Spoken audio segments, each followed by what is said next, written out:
Welcome back. Welcome to episode 5 of The Boiler Shed. Episode 5 of making this space into what I dream for it to be. There's been a little bit of a gap between episode 4 and 5. That's for a couple of different reasons. One being me and my partner, who you'll see later in this episode, have moved house this weekend. Just lots going on. Busy time at the moment. But we've made good progress nonetheless. First thing I did this week was make a few long-awaited upgrades to my bandsaw. This little Charnwood bandsaw has served me very, very well, but has kind of not been doing exactly what it should be doing for the last couple of months. So I finally got to making the legs for it a lot stronger. They're kind of this folded sheet metal. They're fine, but the way they were attached to the base of the bandsaw was just not too strong, and with all the vibrations of the saw, it's just kind of loosened over time. I just had a thick piece of ply, put it on top, and then anchored the bandsaw to it.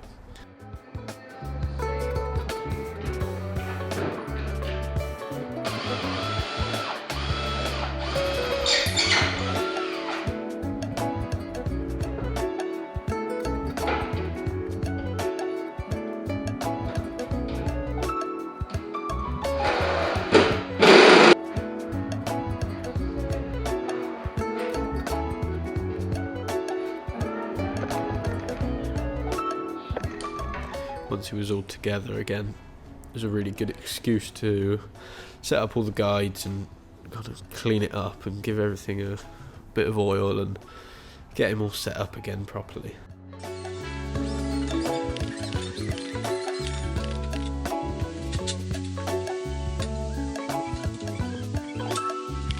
Once the bandsaw was all up and running again, I could rip some strips to replace the edge I took off my bench. So this edge that I sawed out of the top of my bench was all cut into and bruised and damaged, and rather than making a whole new top for the bench, I decided to just replace that edge. I wanted to do it all in oak.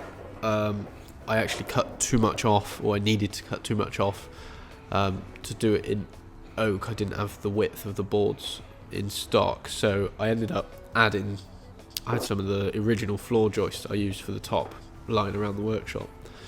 So I ended up putting those on, and then a thinner oak strip on the edges. Here you can see me gluing those first strips on. These ones, rather than clamping up and waiting, I just screwed in.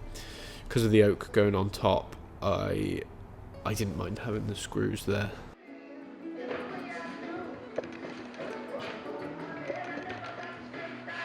I'm conscious that by putting the oak over the top of this, I'm covering up the screws, which will make doing this again in the future quite difficult.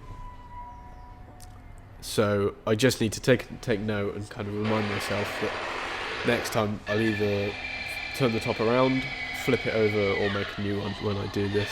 But that's not going to be for years and years down the line now.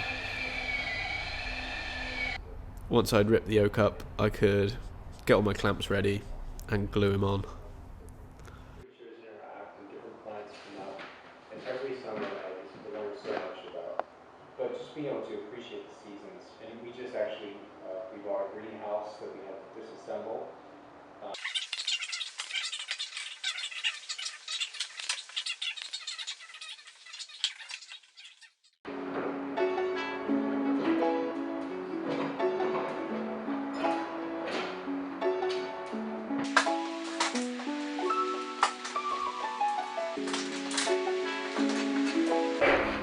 Once I cut the edges flush with the edge of the bench and obviously taken all the clamps off, I was ready to flush the top surface back up again. Since I'd already flattened the top, this wasn't too bad. You can see here the shavings of the oak and the pine. This is something that the musical instruments students at West Dean used to do. If you take a heavy shaving, or not necessarily too that heavy, but you take a shaving over a join, the shaving should remain joined together, and when you break the shaving, it should break in the timber and not on the glue joint. That glue joint should be not the first point of failure. So it was encouraging to see that this worked even in this kind of slightly crude way of joining stuff together. Once I'd got the edge all flush again with my 4-plane, I could take my number 4 smoother and just finish smoothing the top. I didn't really want to sand it just because I hate sanding. So the smoother with a slight camber in the blade did a really good job of getting that top nice and smooth. Now the top's all done, I could get to refitting my vise. I had to take the vise off. You will have seen it in one of the previous episodes when I took this workbench out of my previous workshop. I had to take the vise off to get down the side of the house.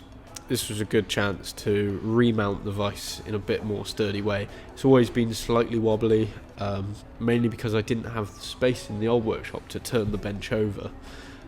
So I was kind of mounting it upside down, and this is a heavy vise.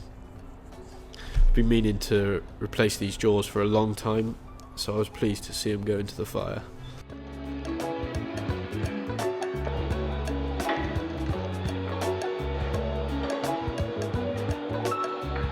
So I could put proper support battens underneath the back of the vise and use these big wooden kind of spacers to make sure they clamp down really tight and the head of the bolt doesn't sink into the vise. The holes in the bottom of the vise were just almost the same size as the bolts, so that was why it was wobbling before. It's my granddad's vise. Years ago I restored this vise and repainted it, and it's lovely. I really love it. So it's nice to see it being mounted properly finally.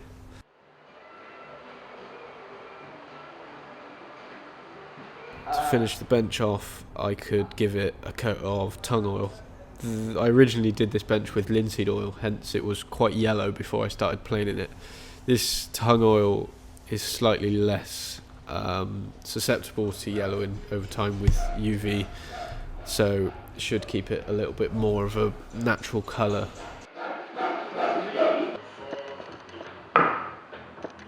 Next job was just to make new jaws for the vise. As you saw me throw the old jaws in the fire, I've decided to make I don't know what they're called, but when the jaws are longer than the vise itself, and the back jaw, kind of the one against the bench, kind of encompasses the back jaw of the vise in it, so it kind of creates a whole new face to the vise. You'll see once I get them in. It's really nice to be doing some woodworking in the new space for the first time, it felt. So kind of shooting ends with my number 6 plane, and really satisfying.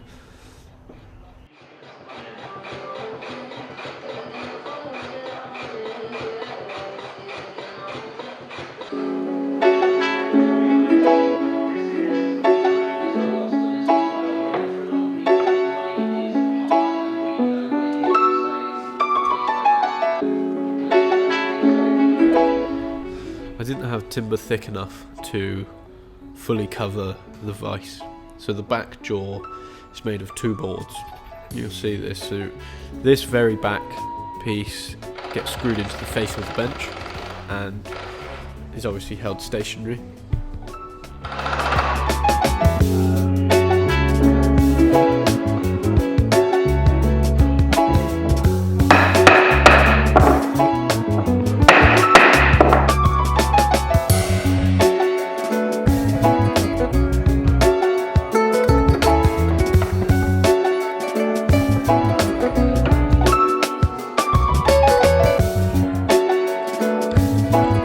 This is the toolbox I made in the first lockdown here in England. It's made out of ply, and the drawers are pine, but the rest is ply, and it was meant as a mock-up for what will be a solid timber box eventually. To be honest, I do quite like it as is, and now I've got the bigger space, I may well build a cabinet for the wall. So I've got a feeling this box will be not used as a mock-up in its final form.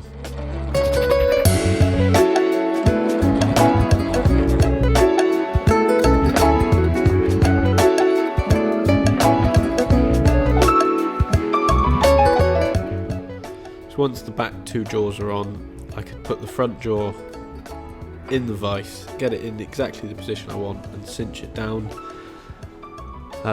screw it to the front jaw and then plane them flush. It's a simple job that I've been putting off for a long time, and it just makes using that vise, which is something I use every single day when making furniture, just makes it that much more lovely. Like I've mentioned before, and I mentioned in my recent Instagram post, it gives you the fizz when you use it.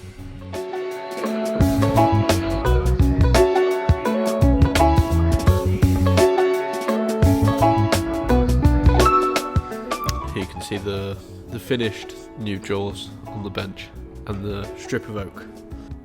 Vice needs a little grease, other than that he's done. My brother and I, who you can see here, went up to Birmingham to collect this desk. We actually ended up going to Birmingham twice to get this desk because I thought it was going to fit in my car and it didn't, so we had to put it on the roof of my brother's. This is a lovely 19th century oak bureau which I found on eBay. Paid a really good price for it, and I think it's just perfect to have in the workshop. I intend to do a lot of my kind of typing work and design work here rather than at home, to kind of give myself that differentiation between work and home life. So this desk kind of symbolises that difference to me, hopefully. It's lockable, so I can leave my laptop and things in it for when students are in the workshop. It's got all these lovely little drawers, a little cabinet in the back. It's perfect. It's a tiny bit of work to do on it, but structurally it's solid. I was really pleased to get it in the workshop. Once the desk was in, I could then start doing the nice bits, putting the things on the wall. I was waiting for the desk because I wanted it all to kind of line up nicely with the desk, and I wasn't entirely sure where it was going to go. I could put all my certificates above the desk, and then I could get up my whiteboard, big whiteboard, which kind of all of a sudden makes this feel like a teaching space. It's really exciting. Feels like a milestone. I know putting up a whiteboard is a small thing, but it felt like a really important milestone to me.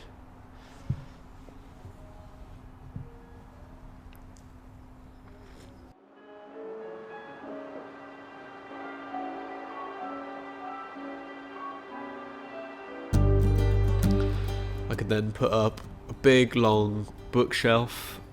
I've collected woodworking, forestry, trees, craft, kind of philosophy as well, books over the last few years, and never had them all in one place. They've all been at my parents' house, my brother's house, and in the workshop, and spread all around. It's really, really satisfying to finally have all my books in one place, all lined up. And it's starting to make this workshop feel like a slightly more inspiring place. Rather than breeze block walls, it feels like it's coming on now. There's the desk in its final resting place, for now anyway. There's a little square whiteboard next to the desk as well. Oh, just before I get my books on the shelf, here's something else which was essential for the workshop.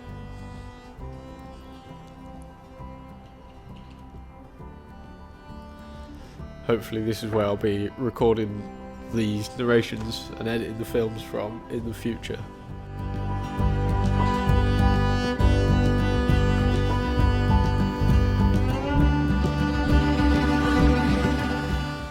Picked up 3 of these Windsor chairs for free actually. My mum found them on Facebook Marketplace. So I've painted a couple with the milk paint from Cornish Mineral Paints again. I've got one charcoal, you can actually see one there, you might even see the charcoal one. Nice, adds a little bit of extra colour, and it's an excuse to use the colour that everyone on Instagram didn't vote for when I did the poll about painting the walls. This was a very exciting delivery. This is my partner Freya, if I haven't introduced her previously. She studied textile design and specialised in weaving at Falmouth University, and I've said to her for quite a while now, when I get my next workshop, I promise I'll go halves with on a loom for you. So finally we found one, and it's delivered the other day. It's a lovely tabletop 8-shaft weaving loom. It's a little bit beyond me, to be honest, how it all works, but I love it, and it's something that will suit this room really well, and I think it kind of helps with that feeling of craft and being a positive space. I love it. I can't wait to learn how it works.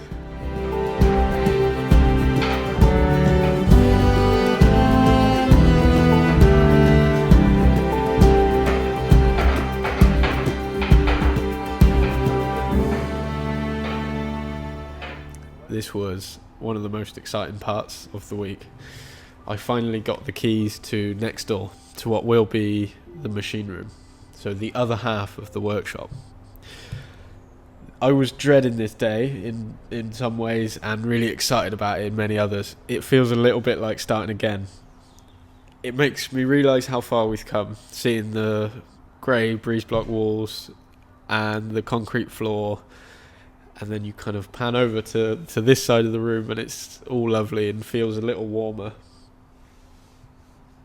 Next time I'll show you what this knob does, and I'll be up a ladder and we'll do some more painting. Thanks for watching. Yeah, it's like separation as well, isn't it?